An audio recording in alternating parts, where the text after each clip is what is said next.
Assalamu alaikum. Hot topic for this upcoming Ask Sister Layla live show this Friday, 9 p.m. Eastern.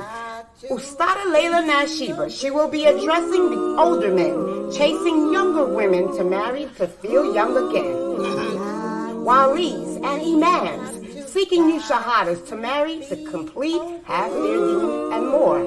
You're not going to want to miss this show. Streaming on all major platforms.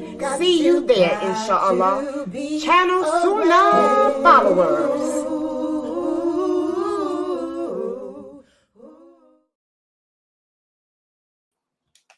Ina alhamdulillah, wa salat, wa salamullah, wa rasulallah. I want to welcome everybody to our series on how to pray from A to Z. And in this class, we've been covering how to perform the prayer, how to perform it the way the Prophet Muhammad sallallahu alaihi wasallam taught us to perform it, not the way that people tell us to do it. It's the way that the Prophet Muhammad sallallahu alaihi wasallam told us. Because again, our Prophet Muhammad sallallahu alaihi wasallam, he taught us everything we need to know about how to live and earn the love and mercy of Allah. He didn't forget anything, nor did he leave anything out. It's up to us to seek the correct knowledge and understanding of this religion. And then don't just say it with the tongue. Don't just think it's in the heart. But instead, we have to show it through our behavior, through our actions, through the choices that we make in life. As we talked about earlier today in our first class, a lot of people think that faith is, or iman is just in the heart. It's just my faith is in my heart and actions have nothing to do with it. That's not correct.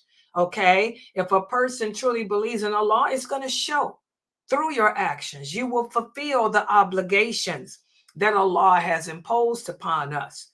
Prayer is an obligation. So you would pray. You would wear your hijab because this is an obligation imposed upon us. You would grow your beard if you're a man because this is an obligation imposed upon you. And we would all seek the correct knowledge, the correct understanding of this deen, because again, seeking knowledge and understanding of this deen is an obligation upon us. So, that's just, to reinforce what we talked about earlier. So for tonight, we covered all the pillars and the sunnahs of the prayer. Let's test you guys right quick. Who can tell me what are the sunnahs of the prayer? What are the sunnahs of the prayer? Anyone? What are the sunnahs of the prayer? Can anyone tell us?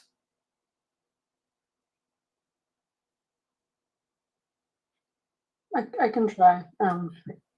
But from what I remember, aside the pillar is the opening, like when you raise your hands, but the rest, raising your hands and the rest of the positions is the sunnah. What do you mean by rest of the positions? Raising your hands. Raising your hands. In the rest. Yeah. Oh, I'm sorry. Yes, that's correct. Raising the hands is a pillar. Keep going. The phrases you say when you're bowing and when you're prostrating. Good job. Those are sunnahs too. Good job. The first sitting of the tashahhud, the first part is a sunnah. Like when you do 2 rakats and you sit through the tashahhud. Okay, the tashahhud. You're saying the tashahhud is not the sitting, but the tashahhud. Yeah. Yeah, the first tashahhud. Okay, the first tashahhud is a sunnah. Correct. What else? I think reciting other than the Fatiha is a sunnah. Exactly. Good job. I'm sorry. I think my mind is blank right now. That's good. You did almost all of them. Who can give us the it's only about a couple that she missed. Who can give us the one she missed? What are other sunnahs of the prayer? Anyone? Who's in that Zoom? I know one of the sunnah of the prayer is the taslim to the left. Good job. Good job. And then I can't remember which one because I came in here on half of what she said. What about So I putting didn't the know which one. arms across the chest? Oh yeah, putting the arms across the chest is a sunnah too. Good And saying job. Ameen is a sunnah as well. Good job. What about the second part of the tashahhud? Yeah, the second part of the tashahhud is a sunnah as well. Good job. Good job. Those are all the sunnahs. Those are all the sunnahs of the prayer. Okay, and who can tell us the pillars of the prayer? Let's go through the pillars.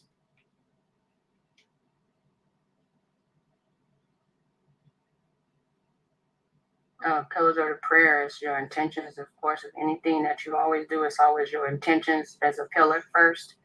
The standing up is a pillar. The saying, raising your hand and saying Allahu Akbar opens the prayer is a pillar.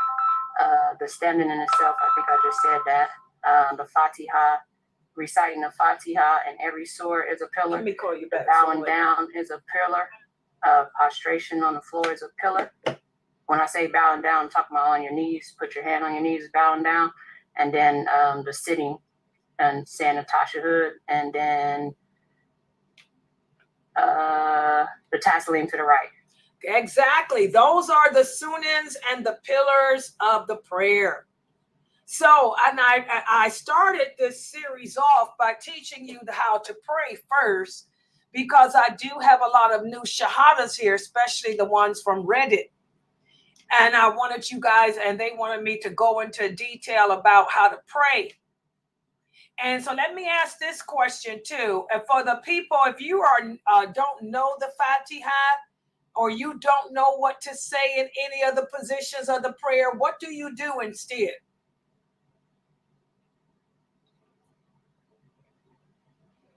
If you don't know the Fatiha and you don't know what to say when you're bowing or whatnot, what do you do? What do you do? Just don't pray or what? Because you say Allahu Akbar, and then you say Subhanallah, Alhamdulillah, La ilaha illallah. And you go do that in each of those positions. Exactly. Good job. You say Subhanallah, Alhamdulillah, and La ilaha illallah in all those positions until you learn the Fatiha, until you learn the Tashahhud, until you learn to say Sami Allahu liman hamidan. By the way, that is a sunan, as the sister said. So that means to answer your question, brother Ahmad, Ahmed, rather, if you forget to say Sami Allahu liman hamidan, Rabbana wa lakal hamd, your prayer is still accepted. So, mashallah, these are the things that we spoke about the prayer. And so now what I'm going to do, I'm going backwards. Now we're going to go over purification. I'm going to go over the steps of purification for the prayer. I did the prayer first because I had to get these new shahadas praying. Now that the new shahadas are praying, I'm going to go over purification. And tonight what I'm going to do is focus in on the etiquettes of the bathroom, because I got some new Muslims here, and based on the questions you've been asking me on the Q&A, we're going to talk about the etiquettes of the bathroom. And also I got some Muslims who've been Muslim all their life who don't know the etiquettes of the bathroom. So that's what we're going to be discussing tonight. Let me put the PowerPoint up on the screen, so inshallah everyone can see.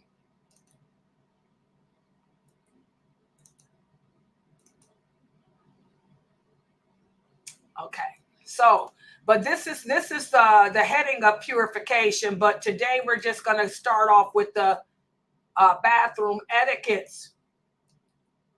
And let me make this larger.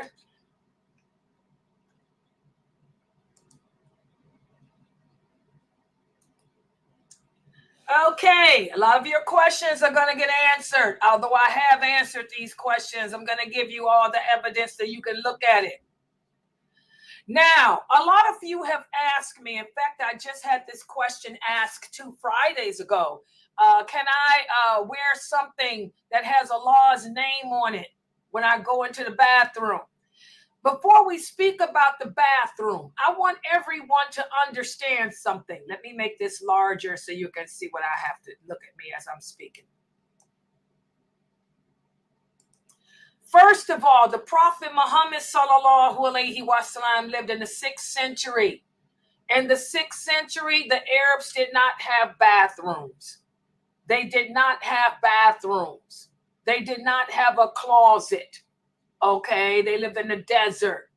They dug trenches for the waste. So any hadith that you read and that's translated into English is using the English word bathroom. It's really speaking about outhouse, the place where you go to relieve yourself.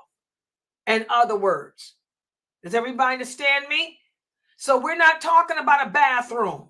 We have beautiful bathrooms today. Some of us can live in our bathroom. Okay.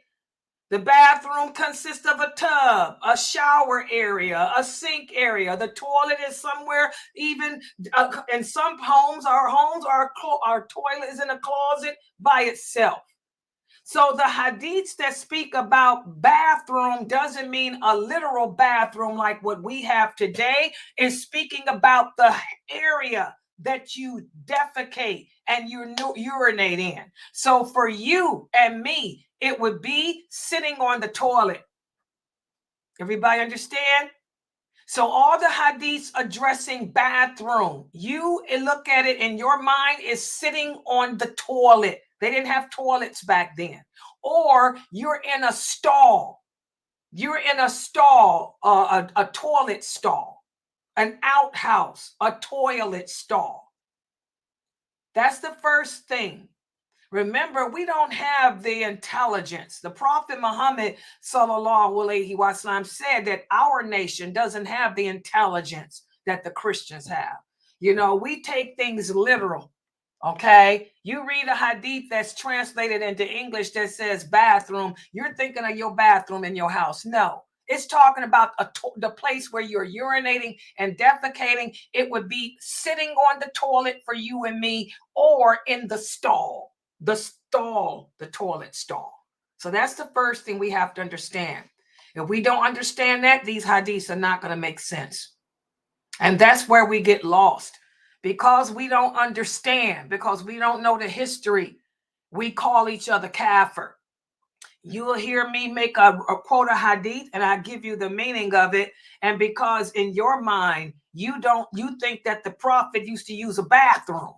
So you will call me a kafir. When the prophet, bathrooms didn't exist for the Arabs. Didn't have them. Okay? This is the 6th century. So let's put the hadith on the screen. Let me make my thing bigger, larger. Okay. So a lot of you will come to me and ask me the question, Sister Layla, can I carry something that has Allah's name on it in the bathroom? Let's take a look at these hadiths.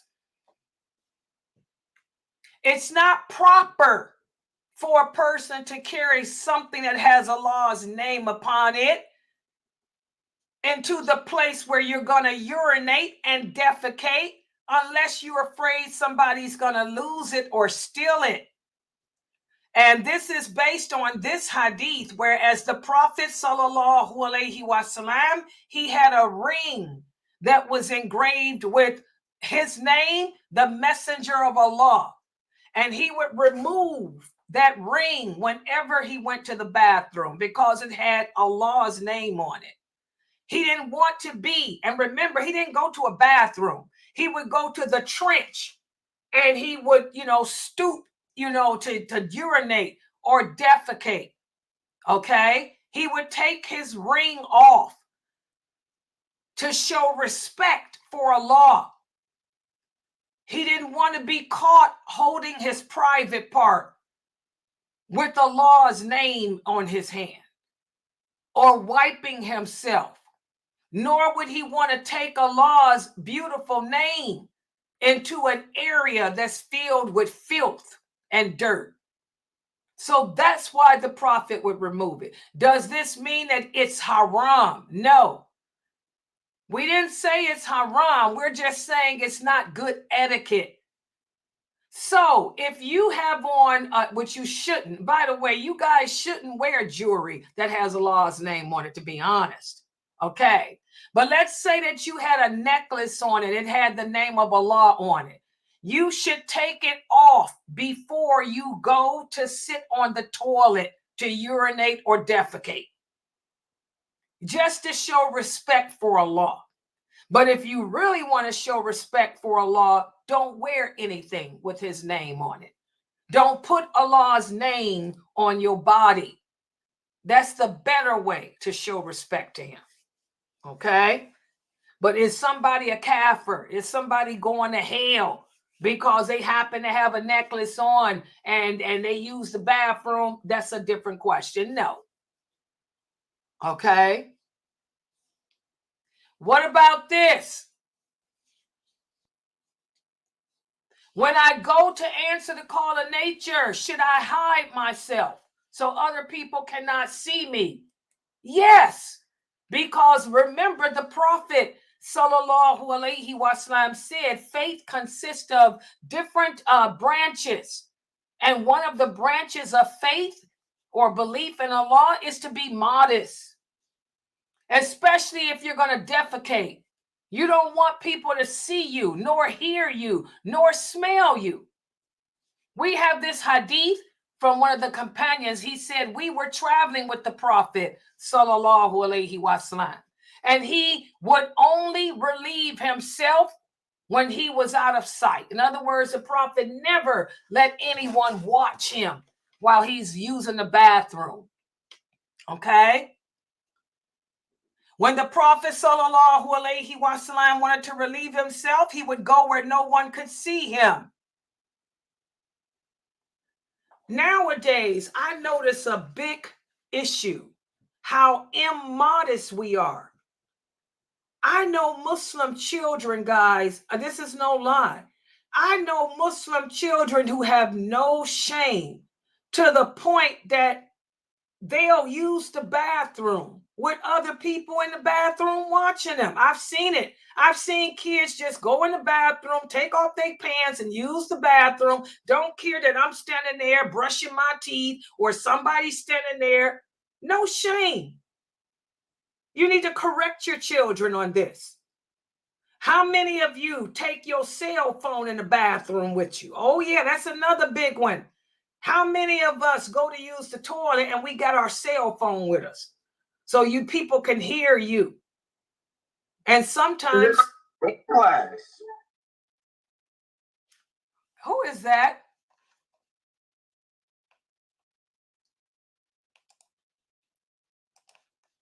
Excuse me, who was that, guys? Is anybody here? The mic probably came on. On who? No. I don't have any moderators here, right? No moderators here, so that means that was one of them hacking guys. That wasn't nobody's mic, because that was a person that came in and called my name, right? Didn't they say Layla? The person left. I couldn't touch the name, but it's a regular person. What happened? Like Mina said, the light just went off, and that's what happened. Oh, okay, because I was going to say, if I ain't have nobody here, I'll keep this thing open so I can ban. Okay, where am I at? With the cell phone in the bathroom. Okay. All right, guys, I apologize for that. Wait, let me make this back to my new shahadas. Oh, I'm sorry. Hold on, shahadas. Let me fix this screen back. Every time I have to look in the Zoom room, it messes my screen up. Hold on. Okay, so, oh, wait a minute. Let me fix it back. That's still too big. Can y'all see it now? Okay, new shahadas, y'all see that? Well, I forgot what I was talking about. Okay, yeah, how many of you take your cell phones in the bathroom with you? You know, we shouldn't do that. And I know for the new shahadas, no, you want to have some type of modesty. Modesty is a component of faith. Okay, so try not to let people see you, hear you, or smell you when you're defecating. Close the door. Something I used to have to tell my grandkids all the time. I still tell them. When my grandkids come to visit and they go use the bathroom, first of all, I keep my bathroom doors closed because my cats will go in there and tear up the toilet paper. I got cats that love to play with toilet paper.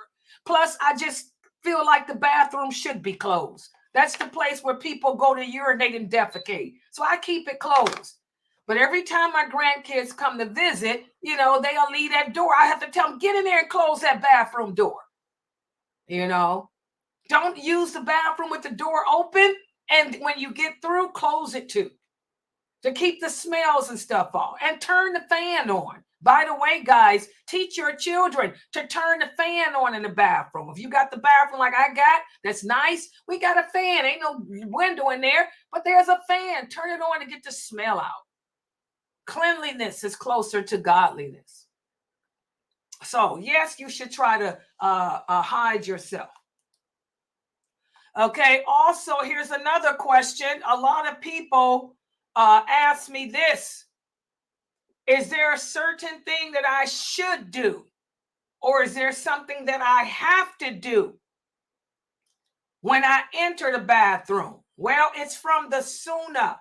I repeat, it's from the Sunnah.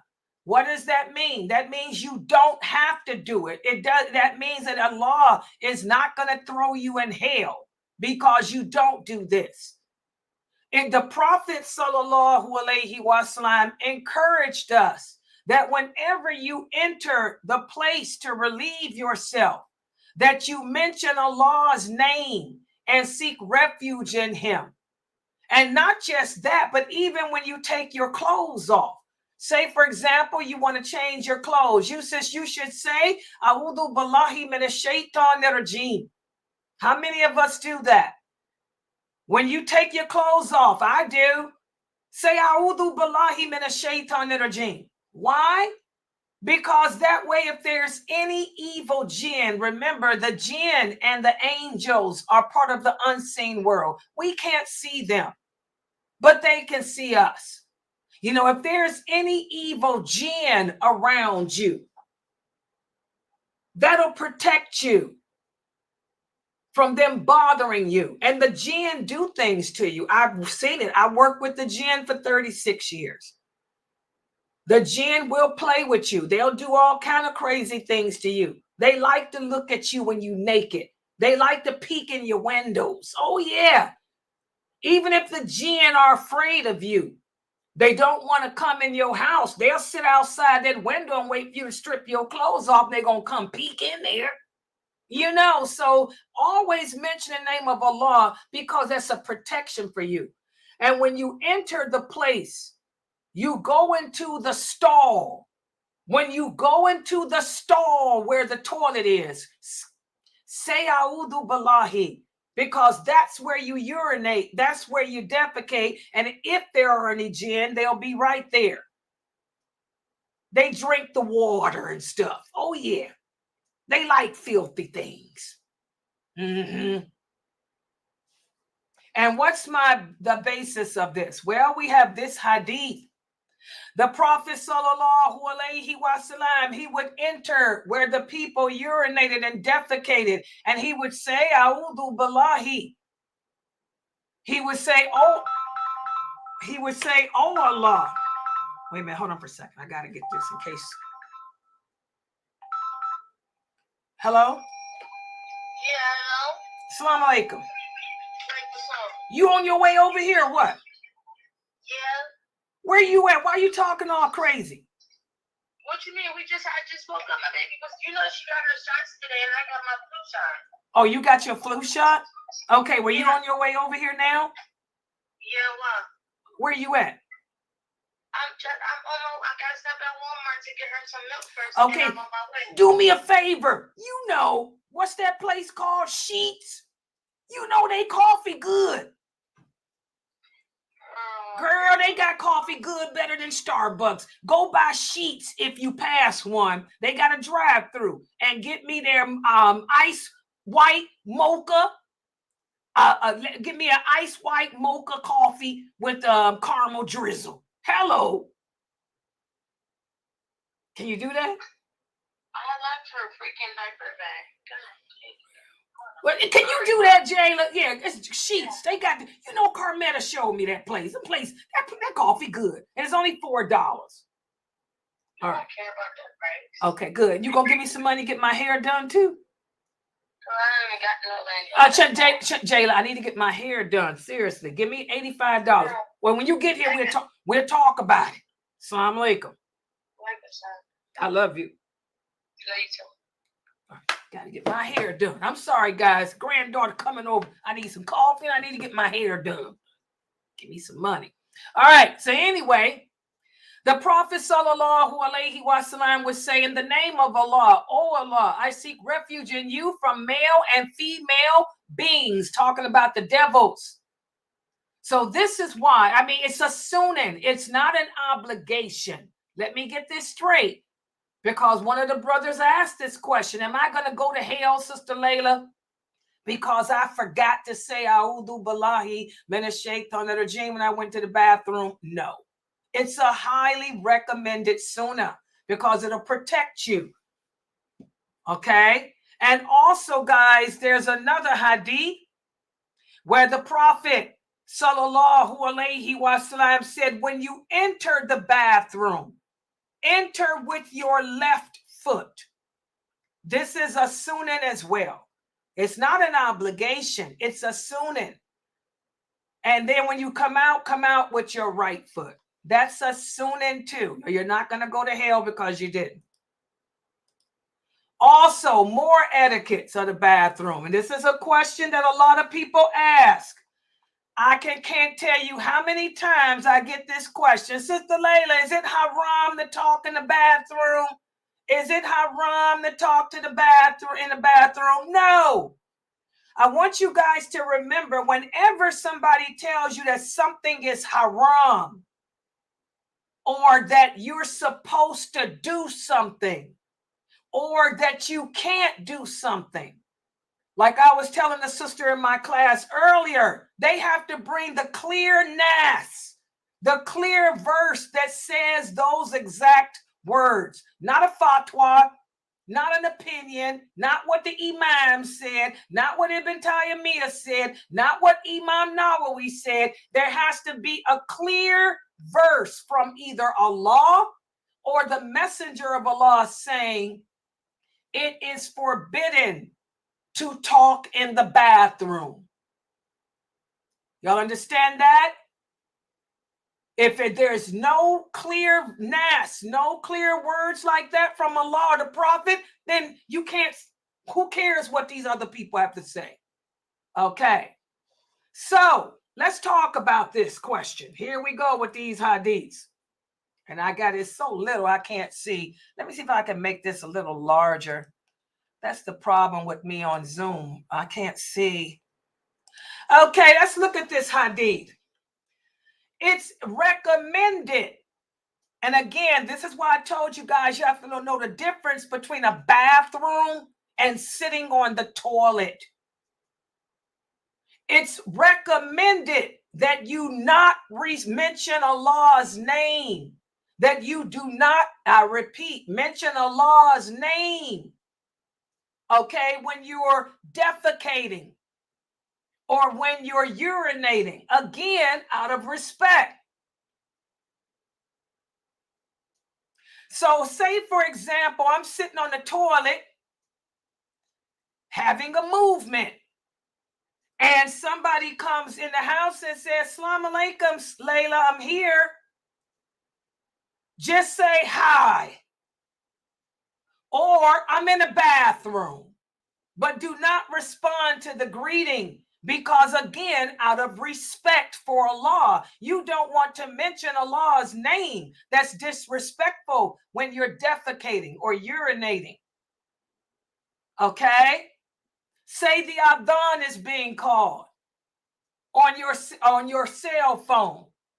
Do you repeat the adhan? No, I'm sitting on the toilet.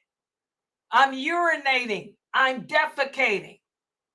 Now, what about this? I am not sitting on the toilet. I am not having a bowel movement. I'm in the bathroom washing clothes.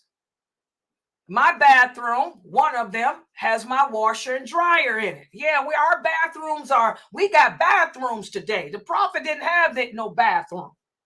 Say I'm in the bathroom washing my laundry, and somebody says, Assalamu alaikum, Layla. Can I say wa alaikum salam? Yes, because I am not urinating. I am not defecating. I am not even where the toilet is. The toilet is where we answer the call of nature. I'm nowhere near the toilet. I'm in the washer and dryer. Okay? Say I'm in the bathroom because that's where my washer and dryer is. I'm in the closet for the washer and dryer. I have a closet and I want to hear Dr. Dramali's lecture. Can I take my phone in the bathroom and sit it on the sink so I can listen to the lecture? Yes. If you guys call on me, which a lot of times y'all be doing when I'm doing my laundry in that bathroom, Layla, Sister Layla. Oh yeah, I'll turn that phone or turn that laptop up so y'all can hear me. Yes, this is not haram. We have to be careful, guys. If you're sitting on the toilet answering the call of nature, and somebody sneeze, you do not say Yarhamakallah, Alhamdulillah, because you're answering the call of nature. Again, it's to show respect. And where's the dalil for all this? Well, Ibn Umar tells us that a man passed by the Prophet sallallahu alaihi wasallam, and he greeted him while the Prophet was urinating. The Prophet did not return his greeting. And here you can see the Prophet was urinating. He was urinating. This is respect. That's not the same as me washing my clothes. That's not the same as me brushing my teeth. If I was at the sink in my bathroom, brushing my teeth, or what I usually do, putting on makeup, curling my hair, can I talk? Can I say Allah? Yes. Does everybody understand? Then we have another hadith where Abu Sa'id tells us that he heard the Prophet sallallahu alaihi wasallam say, isn't it true that Allah detests those who talk while they are relieving themselves? This is what I'm talking about. I am maqasid. What is my way of teaching you guys? I make you analyze the words. The prophet says while relieving yourself. He didn't say in the bathroom. He says don't mention Allah's names while you are relieving yourself, while you're urinating, while you're defecating. This is disrespect. But if I'm in the bathroom cleaning the bathroom up, I can say Allahu Akbar. If I'm washing my clothes, folding them up, I can say Allah. If I'm listening to a lecture while I clean the floor, I can talk and say Allah. Y'all understand? But again, nothing says it's haram. There is no hadith on this planet that says it's haram to speak at all when you're in the bathroom. You have to be maqasid. You have to be analytical. You have to use the science of analyzation. And y'all know I'm a stickler for that when it comes to my teachings. I use the science of analyzation. I make y'all analyze the linguistics and break down the meaning of these English words. And make y'all read them sentences over and over until y'all get what y'all skipping over. While relieving yourself. That's the key. So I hope that answers the question about talking in the bathroom. Yes, I can talk, listening to lectures or any of that other stuff, but not while I'm urinating or defecating. Okay? It's respect. Respect is another component of faith, guys. Also, this is another issue that the brothers have asked me about. facing the direction of the Qibla while you urinate or defecate. They asked me about this hadith here, whereas the Prophet sallallahu alaihi wasallam said, whenever you relieve yourself, do not face the Qibla, nor turn your back on it. Once again, we have to use the science of analysis and also the science of history. I told y'all the way we do the hadiths is the same as the Quran. That's why it's called the science of the hadith, the science of the Quran. You have to know the history. The Prophet Muhammad lived in the 6th century. In the 6th century, like I said, they used to relieve themselves outside in a trench.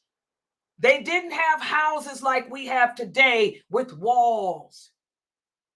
Okay? So when the Prophet said, don't face the direction of the Qibla, he's talking about when you're praying outside in the open. Okay? And again, it's not haram. It's just something that you shouldn't do. Why do I say that? Because here's another authentic hadith. Ibn Umar tells us that he was at his sister Hafsa's house, and he saw the Prophet relieving himself while he was facing Syria with his back to the Kaaba. And this hadith is authentic, so it shows that here the Prophet did put his back against the Kaaba. Okay? So again, we have to be careful saying haram. We talked yesterday about the science of connectivity. Remember, we talked about that, how some verses may connect with another. If a person's going to give you the interpretation of the meaning of a verse of the Quran, see, my specialty is hadith, but we use the same procedure. We use the science of connectivity. When you guys ask me questions about a hadith, I give you the whole story because it connects somewhere else. There's another verse, another hadith whose theme is the same, and they connect the dots. You have to know how to know the dots to connect them. That's the science of hadith. So you can't go around telling people it's haram, to put your back in the direction of the Kaaba, because you're going to come to a person like me who knows them hadiths all by heart, all of them by heart. And I'm going to tell you, what about this one here? The Prophet did it at Hafsa's house. He had his back to the Kaaba there. That's connectivity. Mina, do y'all see what I'm trying to show y'all? The science of connectivity. The same way it works with the hadith is how it works with the verses of the Quran. To talk about a subject, a topic, for the interpreter to give the most highest and most correct meaning, he has to know all the verses that connect to that one. Y'all see that? Same science. All right. So it's just something that is encouraged to not do. But guess what? You guys don't have to worry about it. Because again, these hadiths were about answering the call of nature outside, not inside. We have walls. We have this hadith right here, guys. Marwan, he said, I saw Umar, radiallahu anha, sitting on his camel, facing the Qibla when he was urinating. And I said, oh, father of Abdul Rahman, isn't this haram? Umar said, certainly not. He said, it's only forbidden for us if there's no wall. He said, there's a wall in front of me. There's a wall in front of me and between me and the Kaaba. So there it is. You have to know this too. Y'all see how this is another hadith of connectivity. So that's why I try to tell you, brothers, until y'all learn these hadiths, Y'all got to stop debating this religion until you learn these hadiths by heart, which most of y'all are too old. Stop giving fatwa. Stop answering questions about Islam, because you're going to come upon a person that do know them by heart who's going to call you out. Somebody like me who's going to tell you, how dare you tell the people? How dare you tell the people that when they in their house, they have to make sure that they get a house or build a house or buy or get an apartment that has a bathroom that's not facing the Qibla. How dare you tell people that when we have walls? Y'all see that? And there's the source. You got to know these hadiths. Just like when it comes to interpreting the Quran, you have to know the verses of the Quran, because of the science of connectivity. Verses connect to others. Okay? All right. What about this?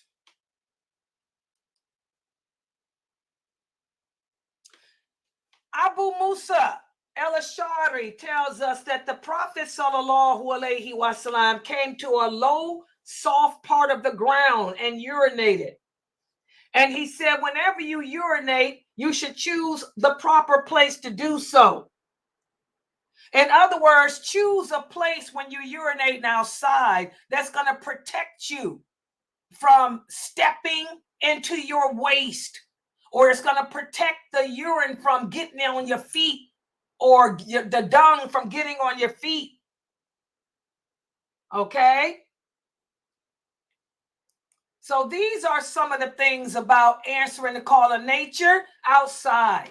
Again, make sure that if there's a wall between you, which there is, if you in an outhouse, there's a wall. So you ain't got to worry about what direction the Qibla is. If you're answering the call of nature in your house, you ain't got to worry about it, because you got walls and barricades. But if you outside in the woods, make sure that you don't put your back or front to the Kaaba if you can. But if you can't help but do it, don't worry about it, because again, the Prophet did it sometimes. It's just a sunnah. And also, don't use a hole in the ground. That's based on this hadith here. The Prophet sallallahu alaihi wasallam forbade urinating in a hole. Why? Because that's where the jinn live. The jinn live inside the hole. You don't want to urinate or defecate on top of a jinn or one of its children. And they're going to end up coming after you, terrorizing you in your house, because you in their house. You're defaming their house. See this hole in the ground I got here? This is where they live. You're going to come urinate in their house. They're going to follow you home and come and scare you. They're going to become ghosts in your house. Okay? All these hadiths are authentic. I got the sources there. And also, you don't want to urinate or defecate where the people walk. If you're going to be outside, find a place away from the road so that the people don't step in it. That's based on this hadith where the Prophet sallallahu alaihi wasallam said, beware of those actions that will cause people to hate you, that will cause people to curse you. One of those actions is to relieve yourself in the walkway or in the shade where people sit.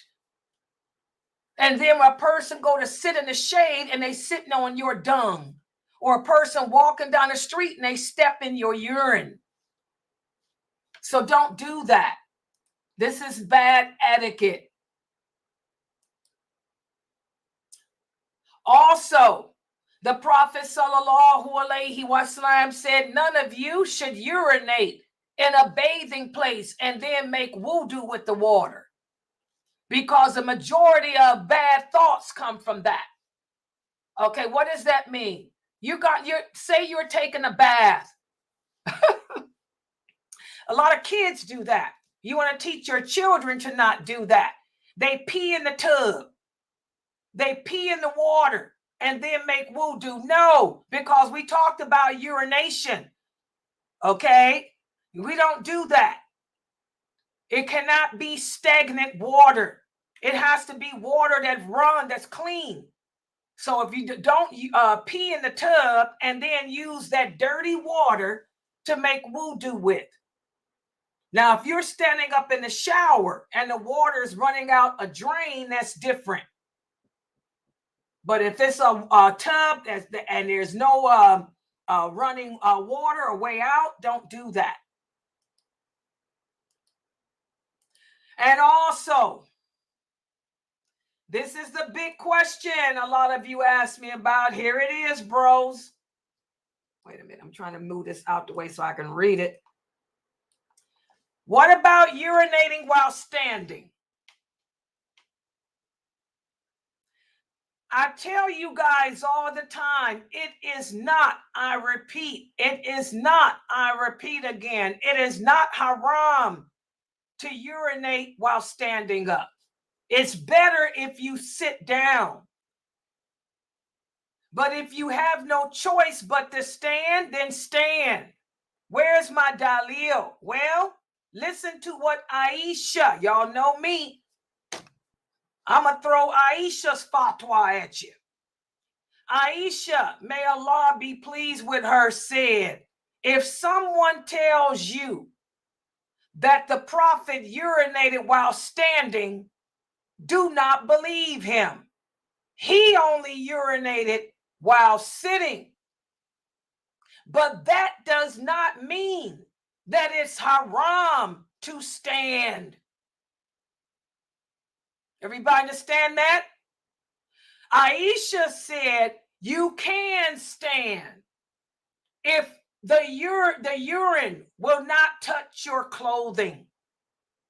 So this is why the Prophet sallallahu alaihi wasallam said, and this is why all Muslim men should sit down. You don't want to pray like a dog, like a horse, like the Kafir men. Because when you pray standing up, your urine is going to squirt all over the place. So you should sit down like the Prophet did.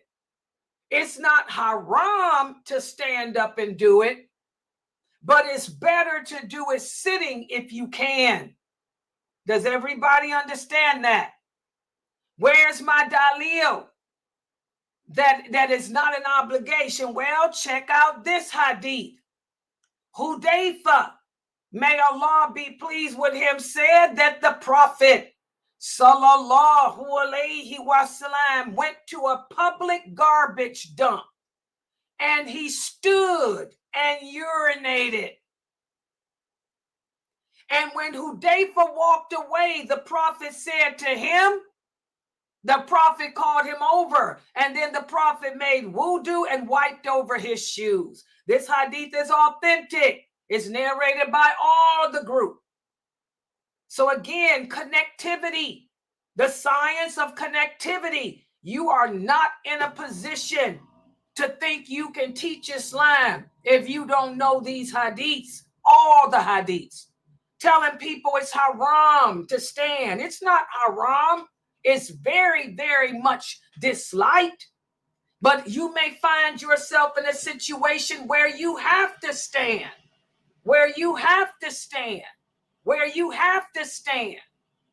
So don't tell people things are haram unless you know the science of the hadith, which most Muslims today know nothing about it because you didn't study it when you were a kid and now you too old to learn it. Okay? Also, nowadays we have toilet paper, we have tissue, we have body wipes and all of that. Back in the Prophet's days, they didn't have all that.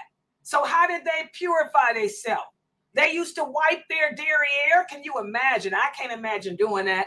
But they would wipe their derriere with a rock or with a stone or with leaves or water. Okay?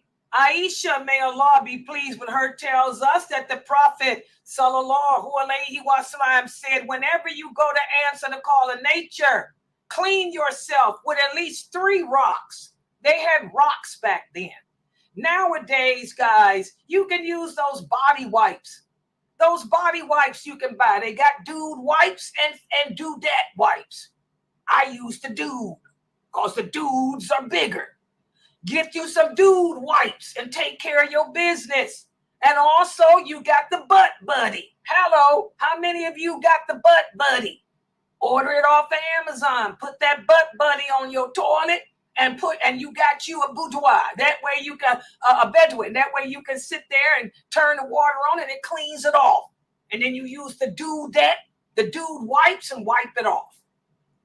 But the thing is, you want to make sure that all the urine and feces is cleaned off of you. Does everybody understand that?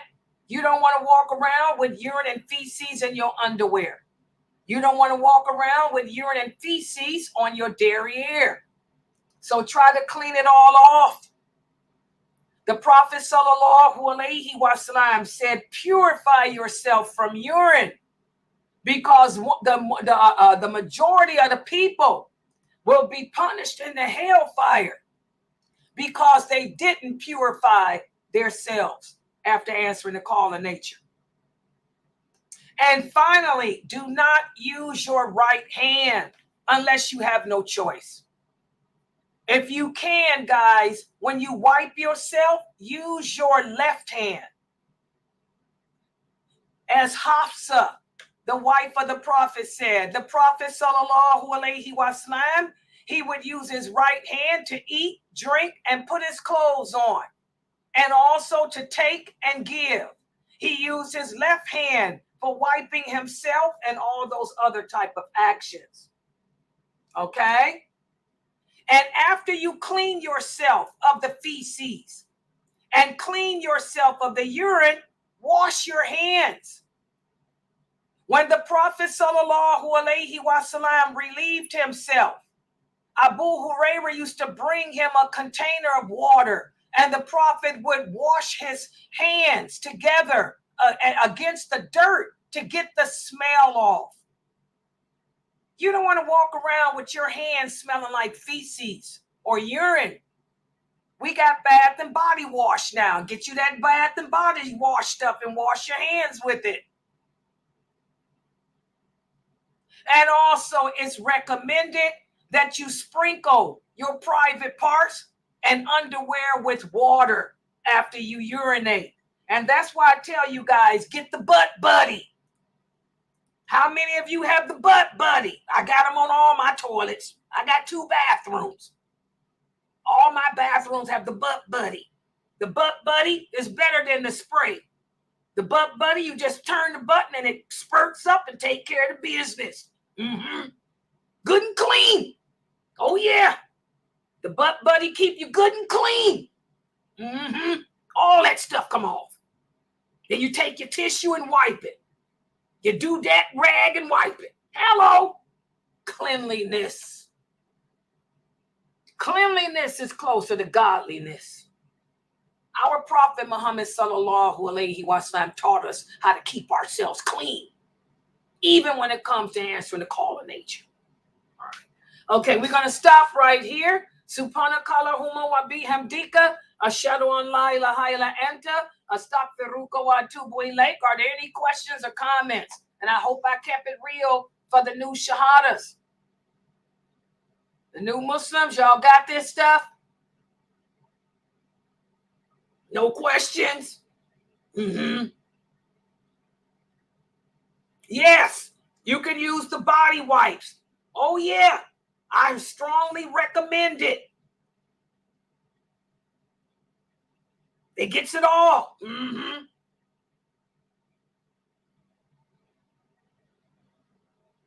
Yes, you don't have to worry about what direction that you're facing, Brother Mike, because you live in a house. We got walls.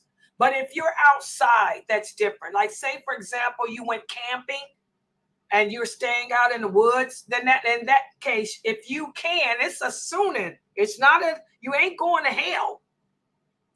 But if you can try, it's just out of respect to not put your back or front in the direction of the Qibla. if you can. Yeah, out of respect. But even if you have no choice, because you don't even know what direction is the Qibla, you got to take care of your business. Take care of your business, bro, and keep it moving. Yeah, the religion is easy.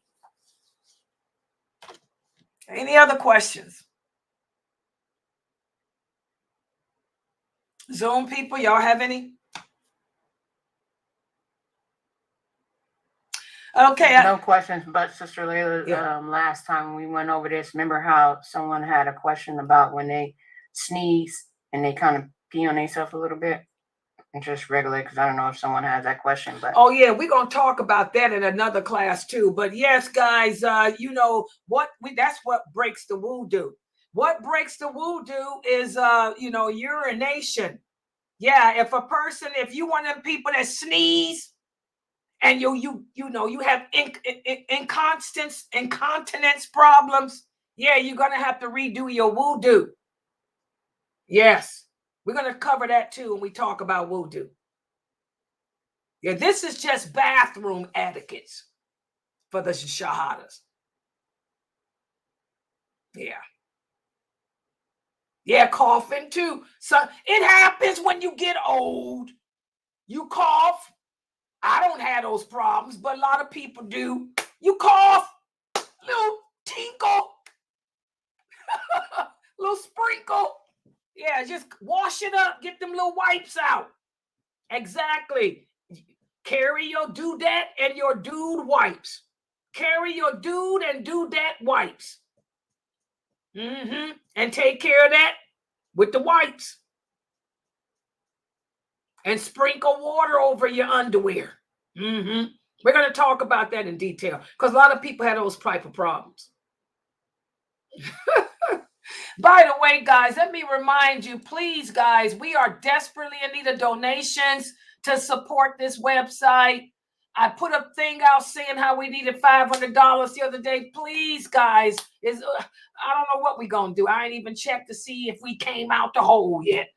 I don't even know if we got any donations today. But please, guys, donate and support us. Otherwise, y'all going to log on here and y'all ain't going to see nobody here. That's sad. Yep, won't be able to stream because we ain't got the money to pay the bills in here. All right, guys, I'm going to log out for today. Yes, tomorrow. What's this? Can I carry? Yeah, that's good. Good job. That's what I do. I carry my wipes. I don't use a spray bottle, but I use them wipes. Oh, yeah. My dudettes. Sister Layla? Yeah. Can discharge from ovarian cyst can be considered as a part of a period? Say what happened now? Like a discharge from ovarian cyst, can that be considered as a period? Okay, remember the Prophet sallallahu alaihi wasallam said a woman can determine her menses just by looking at the color of what's coming out of her.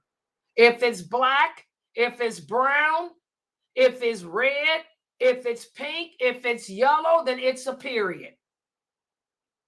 So don't ask. So the question is not what causes it. The question is what it is. Because a lot of stuff can cause a woman's period. The certain foods you eat. That's why the prophet didn't say what caused. He said, any of you women, and you notice something coming out of your vagina. It don't matter what time of month it is. It don't matter what happened in your life. He said, stop and look at the color of what it is. If it's black, brown, pink, red, yellow, it's a period. Because anything can cause a woman's body to go into a menses, because that's our PMS. So just whatever color it is coming out of you, that means don't pray. I had fibroids. I didn't pray for a long time. Okay, so and it's not about what causes it. All that stuff causes a period. And a lot of stuff causes a woman's period. You look at the color. Until what's coming out of you is white, you're on your period. And when it comes, yeah, y'all got it? You got it? Yeah, I got it. It's just that I would like was like, for example, okay, let me rephrase my question. Maybe it's still the same, but I just want to make sure. If you go to the doctor and they said, okay, you have ovarian cyst that busted, and then that's It why don't matter. whatever comes. I So it's don't. still part of the period. Anything that anytime, it don't matter if the doctor told you got a headache and you got COVID. If you look down there and see those colors, you on your period. Why is it you sisters don't understand a period? I mean, yes, I understand. It's just that sometimes you want to make sure, Sister That's Layla, that about doubt. things. That's doubt. Y'all got to free yourself. What are the three things we've been talking about? Delusion, conjecture, and doubt. You know the truth. Accept it. Stop allowing your jinn. Let me tell you, sister, I'm glad she brought this up. New shahadas, pay attention. Any woman who prays on her period is cursed by Allah. That's the punishment for it. Your personal jinn wants you sisters to be cursed. So they will cause you to question what Allah done said just so Allah can get angry at you and curse you. So y'all are going to have to stop fighting and learn to submit. That's the problem with doubt. Doubt. Exactly. These are the people that constantly, well, I want to make sure. I want to make sure. I want to make sure. That's doubt.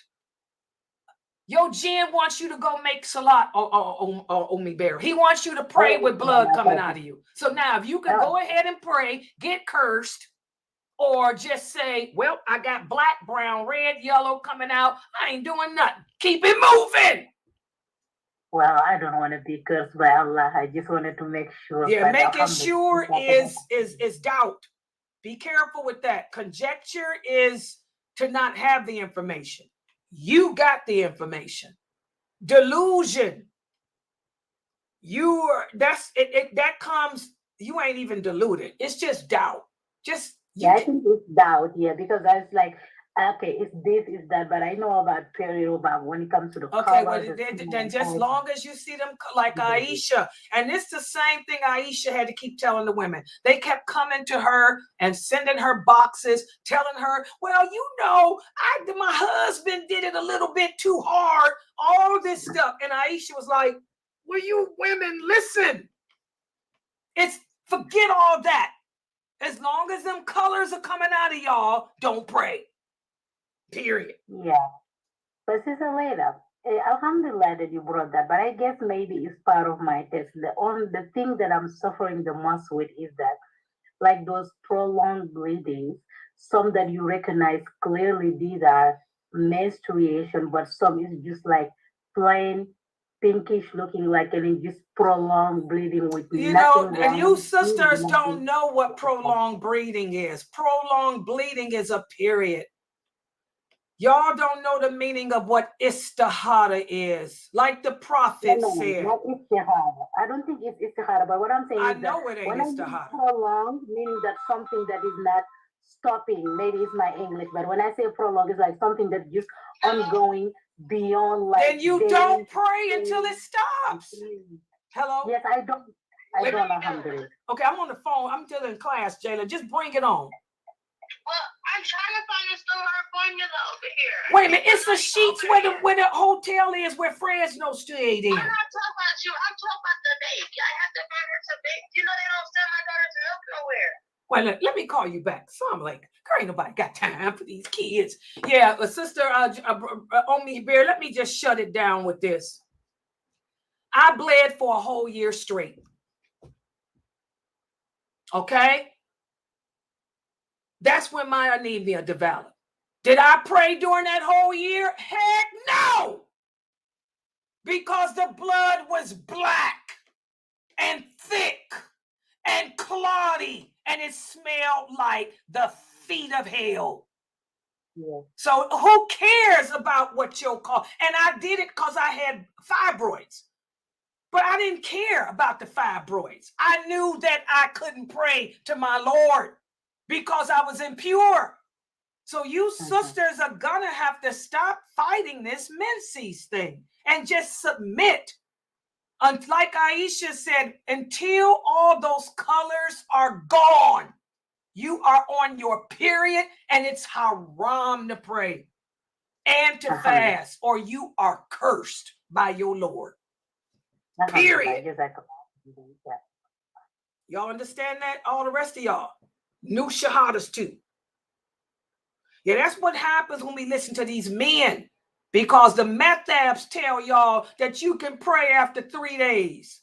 Who said that? Not the prophet. The methabs tell y'all that. Or it's okay, it's istihada, which means prolonged bleeding. You darn skippy is prolonged bleeding. And what did the prophet say to do with prolonged bleeding? He said, look at the color and don't pray. Yeah. You got that, Sister Amy? Yeah. Do you understand? Yeah. You took sex education at school. Yeah, you're right. Birth controls makes a difference too. There's a lot of things that impacts a woman's menses. Birth control, the food she eats, her sexual relations, anxiety, her moods. That's why the prophet said why it don't matter. Why don't mean nothing. Just look at the color. Yeah, just look at the color and keep it moving. Selena, I'm gonna ask one more question. I know you're not gonna understand, but I'm just gonna go ahead and ask anyway, because sometimes I feel like you don't understand what I'm saying. But if what you look at the color, then you see the color changing, and color changing. Can somebody answer her question so the rest of y'all see that what she's doing? What is she suffering with, Mina? Selena, please listen to me. I hear what you're saying. Whether the color is changing, you're saying that the color is changing from brown to black to orange to yellow to red to pink. Can I say something? Sometimes it is so hard to ask you a question because maybe I feel like you're not understanding me. I do understand. What I'm trying to do is that it's not trying to make something halal or something like to be acceptable. No, it's not that way. It's just sometimes some people want to clarify something. I just want to ask you something, but like I said, I rather not ask something because I feel like you don't understand. Okay, Spomy Barrel, you suffer with doubt. That's why. When you put in your mind something, you don't want to.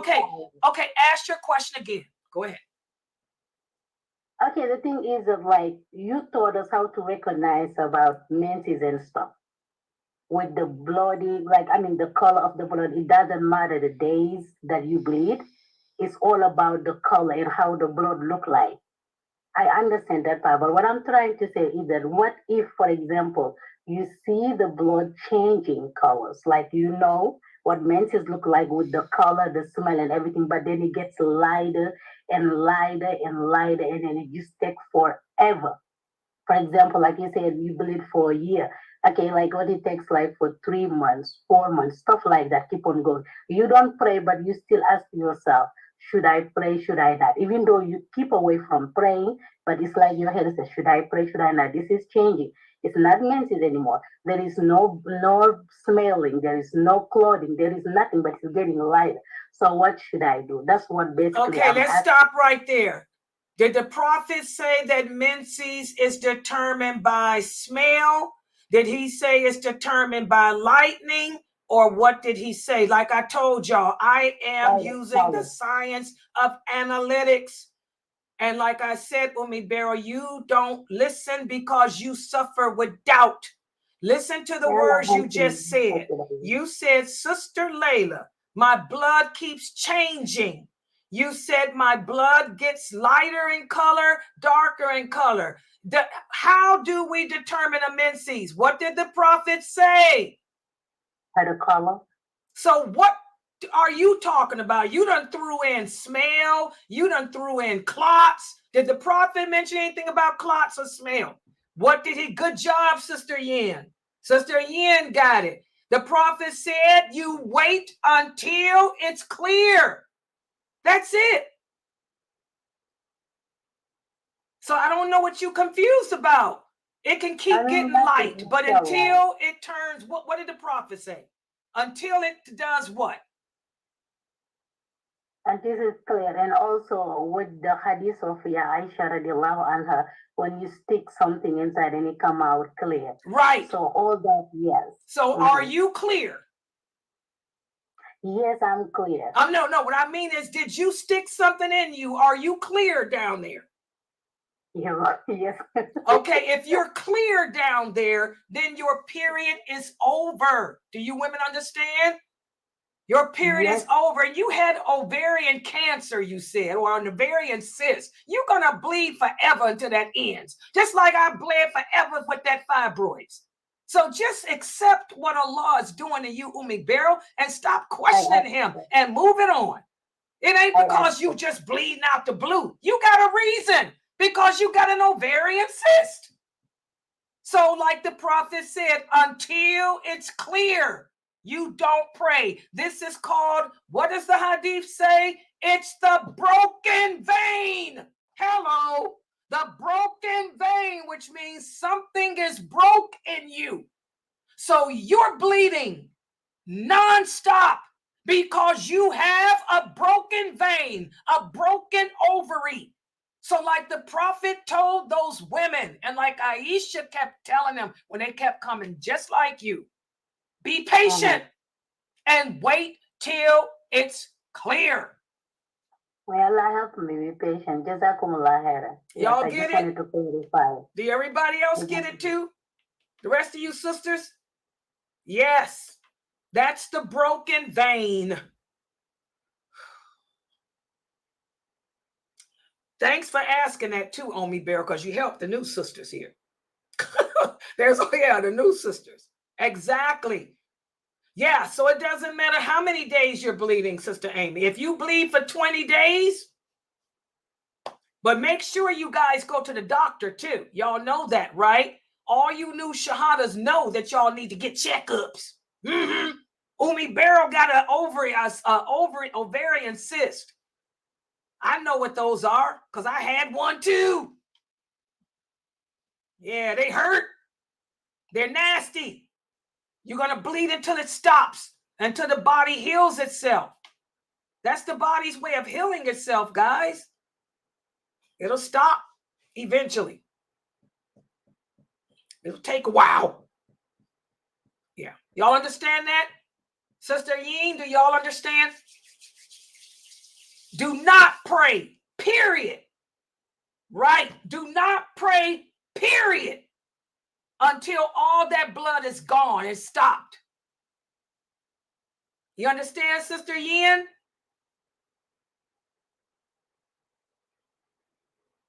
Exactly. Because a lot of these women, and I'm going to tell y'all something, that could be another one of the reasons why Allah is cursing us. Look how many sisters are praying on their periods. That's a big sin. That's a major sin, y'all praying on y'all periods. Standing before your Lord like that. I'm going to tell y'all how I got rid of that doubt. I remember when I went through that same thing that Umi Beryl's going through, because I had and I had fibroids. I had to have a hysterectomy. I ended up having a total hysterectomy. They took everything. They took my cervix. They took everything. But I remember I was like, I've been bleeding forever. And I called Sheikh Morsi and I said, Sheikh Morsi, I told him, I know you said until it comes out clear. He said, Layla, that's your jinn. He said, your personal jinn is trying to get you to commit one of the worst sins that any woman can commit. And that is to pray on her period. He said, you want to know how to stop that from happening? He said, imagine that you are standing before your Lord. Do you feel clean standing before Allah with all that coming out of you? I told him, no, I don't feel clean. He said, then that's how you know that you don't do it. He said, exactly, Sister Santisa. He said, the way to free yourself from doubt is to do the opposite.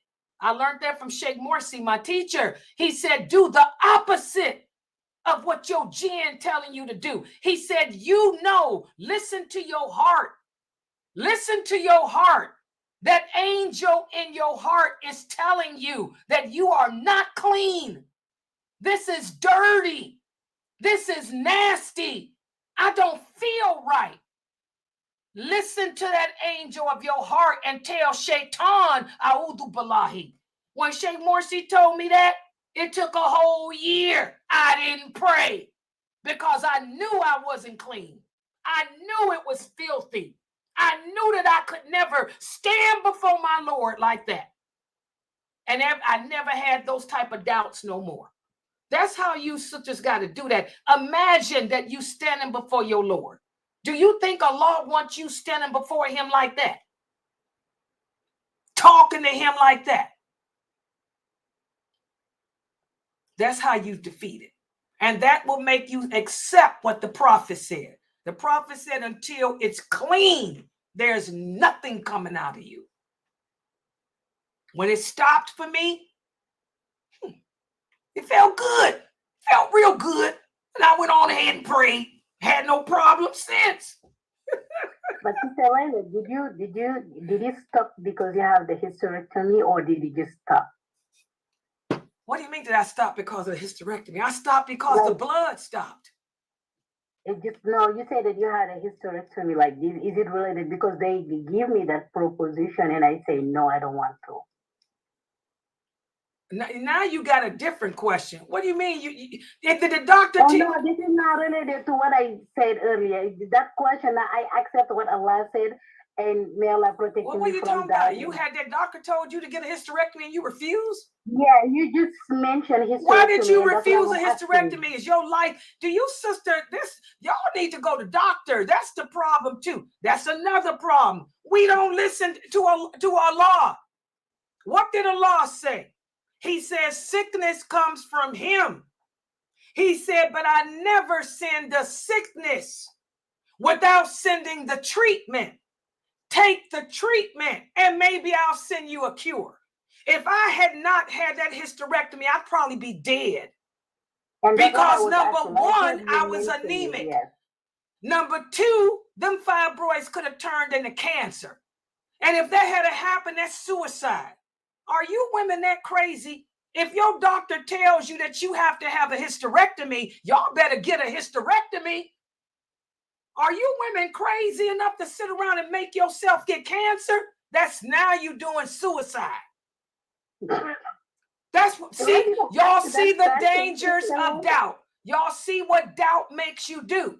Doubt makes you think that there's a conspiracy. Oh, they're out to get me because I'm a Muslim. Oh, because I'm a black woman. They want black women to not have children. You know, then when you die from cancer, because you didn't get that crap taken out of you, the angels of death is going to pull your soul and they're going to say your body was an amana, a trust between you and Allah.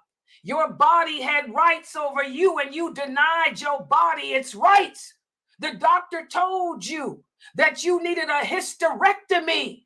The doctor told you that if you didn't have hysterectomy, it could end up turning into cancer, or it could end up turning into bleeding to death like I was going through. But you refused the doctor, even though Allah says that he's the one that sends the treatment. And even though Allah says, take my treatment. So, sister, you denied your body its right. Sister Layla, I'm asking her, so why did I ask you the question?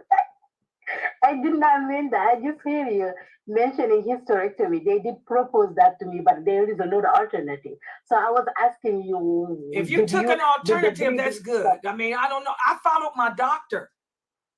Yeah, the bleeding stopped after he took everything out. Yeah, because there's nothing else left to come out.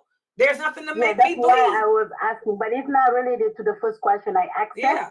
whatever doubt, may Allah take it away. And subhanallah, I would not want to live all my life. Yeah, that's what happened because I I just want was. to get Allah's astaghfirullah. No, Because no. I did like you. I refused to hysterectomy at first because I wanted to have children, more kids. I want to have more too. But I only got one child. It. And so the doctor told me, they said, Layla, you know, I had a Muslim doctor too. She told me, she said, Layla, you know, you can forget about that. You know, but you're going to sit here and keep on bleeding. Yeah, I don't want That's that. why I bled for a whole year. Because I was too stupid. And finally, when Sheikh Morsi talked to me and told me about my amana between Allah, I said, I got to just go on ahead and just take the qadr of Allah. I said, doctor, you're right. I was half dead, anemic. Yeah, I am anemic too. I got so many blood transfusions. But me, they told me I have another alternative, which is surgery. I'm just contemplating both. I don't know. That's why but if you did the alternative, that's good. Yeah. I didn't have no alternative. Mine was either hysterectomy or death. Oh, subhanallah. Yeah, but see, if you got an alternative, you do the alternative first. Let the hysterectomy be the last choice. And that's the last. Yeah. That's the last. That's what I was thinking. Yeah, you did the right thing. They said, since you have 3 children, just do it. I said, no, if I have another option, why do not try the first one? If it doesn't work, then I'll do the rest. Yeah, you did the right thing. But since you mentioned it, I just wanted to get like input from you saying, did it stop because of that? Yes. Or it just stopped by itself? Yeah, no, it stopped because of that. Yeah, because if it hadn't, I'd have been dead. But no, but if you got an alternative, do the alternative first. If it don't work, then do the hysterectomy. Yeah, I'll be gladly doing it if it doesn't work because subhanallah, I rather want to pray than just bleeding and being sick and nonsense. I don't want that. Sometimes I really want something from you. Please, my English is not that great. Sometimes I can speak it good. Sometimes it's like I even forget the words. Please understand me. I'm not trying to put buttons or anything. Wallahi, Allah knows I love you. I send the people on your website. That's what I'm learning, and I'm teaching my children from it. Everybody remove themselves away from me because of you. They're saying I'm following you. I'm not that person. They say, oh, Sister Layla, this, Sister Layla. No, but I want you to know that I'm not trying to do anything. SubhanAllah, I love you for the sake of Allah. Sometimes you might not understand me, but Allah knows it, and I just leave it to Allah. Wallahi, I want you to believe that and then understand me when I'm speaking. It's just sometimes I don't. My English is crazy. Yeah, I know. Yeah, I know. But y'all got your little accents. I'm not trying to undermine or do anything like that. I'm just asking because if you have anything that's going on, if you don't ask the person who's been teaching you for 20 years, who are you going to ask? Exactly. You know? So please do understand me. I'm not even what you're thinking sometimes. Wallahi, Allah's my witness. But I'm going to tell you, you are one of my students, and I know you because you've been coming here. You do suffer with doubt. I know a lot of y'all. Also, Brother Ahmad. I mean, I know my students. And I believe that when you say that, because sometimes I will know something. Yeah. And then I will say, okay, should I not? Should I not? Doubt. Just follow your heart because you know the answers. You one of my better students here. You know the answer. Follow your heart. I had to remember, I used to tell Israel and that too. Follow your heart, Israel. You know, my better students. Y'all know these answers because y'all been coming here forever. But the doubt part, I believe that. And may Allah help me. And inshallah, it's going to be better. I'm trying my best. Yeah. And every time I have questions, I want to ask, but sometimes I'm refraining myself from asking. I'm saying, if I ask this Sister Layla, she's going to kill me alive. No, I just push you. I push you guys because y'all my better student. I push y'all a little different. I don't treat y'all like I do the Converse is different. But you guys, I got to push y'all out of that doubt crap. Because you know this stuff. You can teach this stuff. Y'all know this stuff. Alhamdulillah. Exactly. For everything. Alhamdulillah. You know I love you too, Umi Barrow. You know that. Yeah, she's one of my regulars, guys. Been coming here for 20-something, 25, 30 years. Yeah. Is it okay to dhikr in the shower? Okay, this is a good question because remember, dhikr is an Arabic word that means remember Allah. The Prophet Muhammad sallallahu alaihi wasallam taught us to remember Allah as often as we can. So if you want to remember Allah in the shower, there's nothing wrong with that. Just move your tongue, but don't mention Allah's name. Whenever we remember Allah with your tongue. I do a lot. Like when you taking a shower, you can just say to yourself, Subhanallah wa bihamdi. Say it in your mind and just move your tongue. There's nothing wrong with that. Yeah, you can remember Allah, any time. And remember him with your tongue. Alhamdulillah. Yeah. Don't say the words out loud. Don't say the, words out loud. Yeah, that's right, Brother Mike. You never know. That's you. I know you made a joke, but it's true. What if a person's taking a bath, guys? Brother Mike made a joke, but he's right. What if you taking a shower and you slip on the soap and you fall and your head hits the tub? Wouldn't you want your last words to be la ilaha illallah? Y'all see, these things are sunnahs anyway. They're sunnahs. Y'all understand? This is not haram. Allah is not going to throw you in hell like we went over that hadith. He's not going to throw you in hell because you mentioned his name while you was using the toilet. Allah is not going to throw you in hell because you fell on the tub and you said, La ilaha illallah. If anything, that's going to put you in paradise. You want Allah's name to be the last things you utter. Exactly. So I know you was being funny, but that's true, Brother Mike. You're right. Yes, that shows the beauty of Islam. Yes, Islam is a beautiful way of life. But that's why we have to, stay clear of these people that's everything's haram, haram, haram, and they don't know what haram is. Exactly. Yes, delusion. Oh, yeah, I got people that suffer with delusion. I suffer with delusion. Yeah, that's what you guys need to do. Those are the 3 obstacles. Remember I told you guys yesterday? The 3 obstacles that stand in the way of our belief is either doubt, delusion, or conjecture. I don't deal with conjecture because I'm a person of proof. That's the paralegal in me. I never question anything Allah says because I'm not a doubtful person. But I suffer with delusion. Yeah, a lot of my students suffer with doubt, but I suffer with delusion.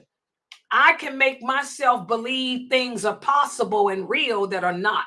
So I have to maintain that balance. Yeah. So it's all about getting to know yourself, Brother Mike. Know your weaknesses. I'm a teacher. I know my students' strengths and I know my students' weaknesses. Hers is doubt.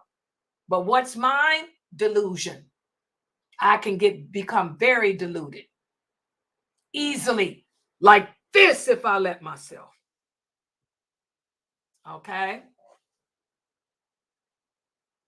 Okay, yeah, Brother Adam, you missed the whole lecture. That's what we talked about. The Prophet didn't have a bathroom.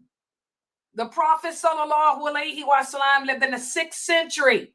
Like I was saying, all those hadiths about answering the call of nature is when you're outside. It's talking about urinating and defecating. It's not talking about a bathroom. They didn't have bathrooms in the 6th century. Okay? You don't want to mention Allah's name while you are sitting on the toilet urinating out of respect. You don't want to mention Allah's name while you are sitting on the toilet defecating. But can I mention Allah's name when I'm washing my clothes in the bathroom? Yes. Can I mention Allah's name while I'm mopping the floor? Yes. Can I mention Allah's name while I'm brushing my teeth? Yes. But don't mention his name out of respect when you're sitting on the toilet. Everybody got it? And again, it's not haram. It's just something that is disrespectful. But what about this? Let me ask you this question, Brother Adam. This happens a lot. Say, for example, you're sitting on the toilet and you're having a heart attack. You're sitting on the toilet. You feel a heart attack coming. You can't get to your pills. So, can I say Allahu Akbar, la ilaha illallah? Can I? What do you think? I'm having a heart attack and I'm on the toilet. Can I say la ilaha illallah, Muhammadur Rasulullah sallallahu alayhi wa sallam? I sure would. Yes, you can. Good job. Turn that TV off. Yes, you can. Good job. So that's why I'm telling y'all it's not haram. It's just disliked. Now, if there's a reason to say it, oh yeah. You want Allah's name to be the last thing that come out your mouth. Oh yeah. Exactly, Sister Nicola. Exactly, mashallah. Y'all understand that? So is it haram? No. Is it disliked? Yes. Okay. Yeah. Good job. Good answers there. Yeah. Any other questions before we close out for tonight, guys? This little girl calling me and still ain't brought her behind over here, did she?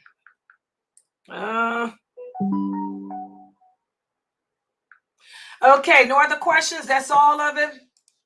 What about the Zoom room? Is that all from in there too, y'all? Yeah. I opened it up now so I can see. Where's Fresno? By the way, guys, please support this Dawah effort. And Fresno ain't in here. Today was Wednesday. Oh, yeah, y'all. It was, oh my. Tomorrow is, is the brother back tomorrow, guys? Awa. Brother McBride. That's tomorrow, right? Dr. McBride's class. Yeah, we got Dr. McBride's class tomorrow, guys, at 6 o'clock. On Thursday, and today Tuesday? No, today is Wednesday. So today is Wednesday, so he don't come till tomorrow. Right, that's what I'm saying. So we got him tomorrow. Yeah. Tomorrow. Okay, Dr. McBride is at 6, and then we have Sheikh Saud. Sheikh Saud is tomorrow too. And then we have my Maqasid class. And don't forget, guys, Friday, we're having a special lecture as part of my Q&A. Let me play that commercial for y'all. Where is it at? This it? Yeah. Assalamu alaikum. Hot topic for this upcoming Ask Sister Layla live show. This Friday, 9 p.m. Eastern. Ustada Layla Nashiba, she will be addressing the older men chasing younger women to marry to feel young again.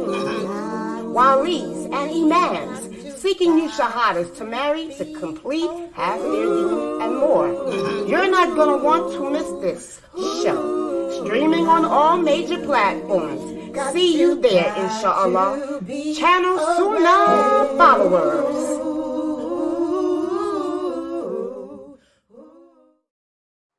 That's going to be interesting, y'all. That's the topic for Friday. As in between me answering the questions about Islam, we're going to talk about that because there's a reason why these older brothers marry younger women. It ain't got nothing to do with Islam. I'm going to tell you what it's really about. So make sure y'all here for that.